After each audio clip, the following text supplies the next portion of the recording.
Pokemon contests played a huge part in the Advanced Generation and Diamond and Pearl anime. When it comes to those series, they were just as important as Ash's gym battles. But because it's been a few generations since they were relevant, some of you might have forgotten some of the banger episodes that came from contests. So in this video, I'll be going over the top 10 contest episodes in the Pokemon anime. Shout out to the Lumiose legend, Grenin Lucarizard, for suggesting this video. Now before we begin, here are a few ground rules. Number 1, only one episode per contest. This is to avoid cluttering the list with multiple episodes that are part of the same arc. Number 2, Grand Festival episodes are permitted. This one's pretty self-explanatory. And number 3, this list is just my opinion, so kindly respect mine and I'll respect yours in the comments as well. Deal? Deal. Alright, let's get started.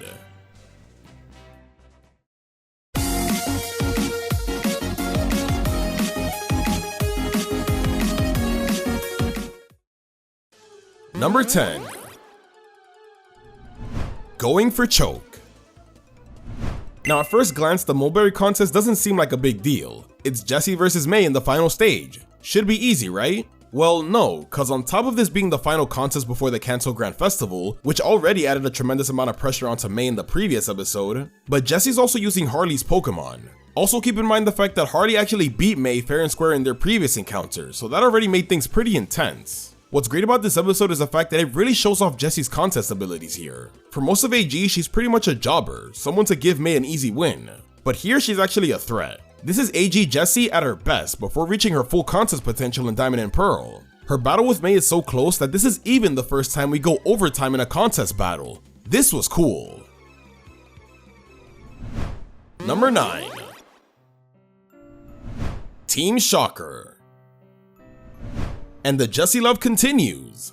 Never thought I'd say that. This is the episode where Jessie wins her first official Pokemon contest. What really makes her shine in this episode is that she isn't her usual obnoxious self. When it comes to the Salacion contest, Jessie tackled this one very calmly, which not only allowed her to give a great first round performance, but also allowed her to kick ass all the way into the final stage. On the other side of the coin though, this is where Dawn suffers her second loss in a row when it comes to the first round, something that never really happened to May. You can tell that the loss really affected her, and unlike other losses where trying harder just gets you the win next time, this is where Dawn decides to take a short break from contests in order to get back on track later down the road. It's a great developmental episode for both coordinators in my opinion. Number 8. Battling the Generation Gap. This episode just has a straight up cool concept. It's Dawn against the only coordinator her mother couldn't beat. Yeah, no pressure, right? The episode opens up by showing Joanna's loss against Lila many years ago, which already built up the battle Dawn's gonna have with her. This contest takes place after Dawn overcomes her depression arc, so not only is she continuing the momentum from her Wallace Cup win, but she's also proving that she can be just as good, if not better than her mother by taking on her strongest rival. This is also the episode where Ash starts to come up with a strategy to take on Fantina, and gets the inspiration for the famous counter shield by watching Dawn's battle. Nice! It's also worth mentioning that this is the last good Ambipom moment before her character assassination later on, so enjoy this while you can. Number 7. What I Did for Love. So you know how it is when Brock meets a beautiful woman, he can't help but be a simp. Well, it looks like he's got a lot in common with this girl Yuma, cause she just so happens to be a breeder like him. Not just that, but she was also a top coordinator who now spends her days mentoring newbie coordinators. So what does Brock do? He enters the Gardenia Town contest in hopes of becoming Yuma's new student. It's dumb, it's hilarious, but it also now gives us the scenario of May versus Brock, which I love. Brock is actually really awesome in this episode, because it's one of the few times he really gets to show off his strength as a former gym leader. In typical May fashion though, she wins in some bullshit point stealing way because of course she's gotta win. But still, it was a really fun battle between two main characters. You can't go wrong with that. Number 6. Channeling the Battle Zone. Going from a battle that was fun to watch to one that was straight up epic. This episode is the final one of the Kanto Grand Festival, and features the final battle between May and Drew. This is one of my most favorite battles in AG because May is such a badass here. In this episode, she's truly showcasing everything she's learned on her journey, like when she whips up the fire and water fusion she learned from Tucker. That was so cool. And of course, it's just satisfying to see her finally beat her main rival after all this time.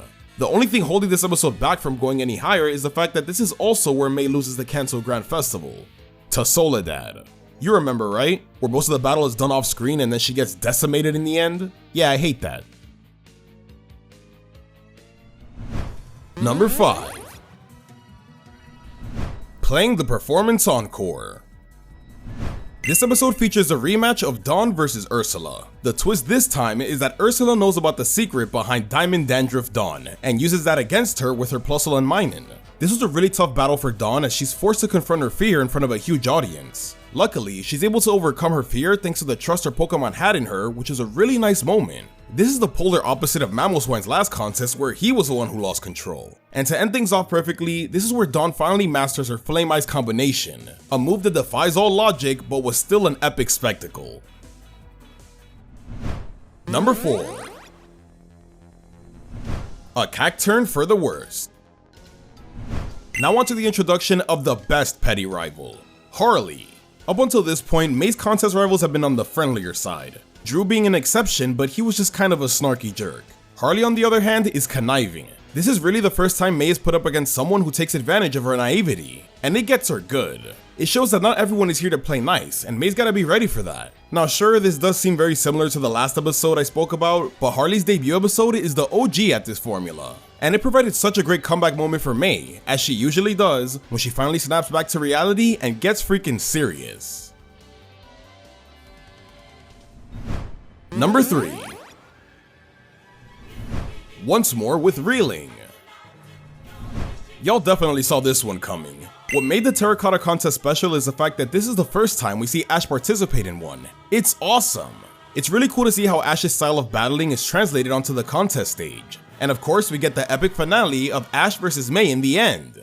There are a few things holding this episode back, like Team Rocket being annoying and eating up time, and the fact that we don't get proper closure until the following episode, but still, that doesn't take away the fact that this is a straight up banger of an episode and was a perfect way to conclude the Advance series. Number 2. A grand fight for winning. Similar to May vs Drew, the final battle against Zoe is the moment where Dawn gives it her all and shows off everything she's learned on her journey.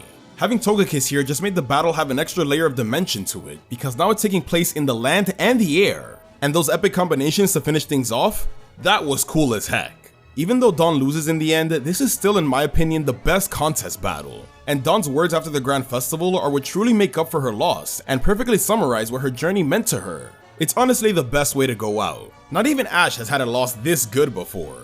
But you know what, the loss is still a loss, which kind of annoys me, which is why it'll have to settle for the number 2 spot. Number 1.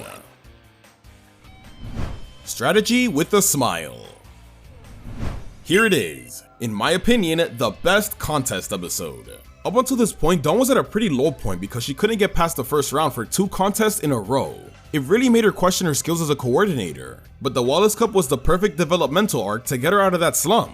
And what better way to do that than by defeating the previous coordinator of the series? Now sure, it might seem a little weird for the more experienced May to lose to Dawn, but still, in the context of the story, this is the best way to handle the situation. And don't worry May stans, cause Alicia was given an epic win against Zoe in the same episode, so there's that too. Not only was defeating May a great way to help Dawn bounce back, but this was also just the perfect way to symbolize the passing of the torch. It's Dawn earning her place as the new coordinator of the series. Plus, it's not like it was a bad battle either. It's our 2 main coordinators going head to head. What's not to love? Certainly handled way better than Iris vs Dawn, that's for sure. Get that shit out of here. Thanks for watching everyone, and thanks again to the Lumiose legend Grenin Lucarizard for suggesting this video. Remember to live your life to the fullest, and have yourself a damn good one.